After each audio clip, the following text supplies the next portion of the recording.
त्वमेव माता च पिता त्वमेव, त्वमेव बन्धुश्च सखा त्वमेव, त्वमेव विद्या द्रविणं त्वमेव, त्वमेव सर्वं मम देवदेव।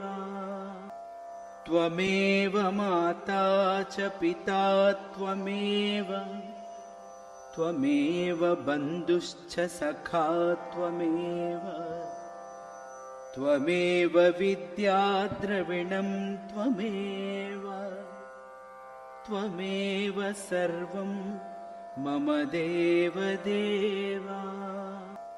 त्वमेव माता च पिता त्वमेव, त्वमेव बन्धुश्च सखा त्वमेव, त्वमेव विद्या द्रविणं त्वमेव, त्वमेव सर्वं मम देवदेव।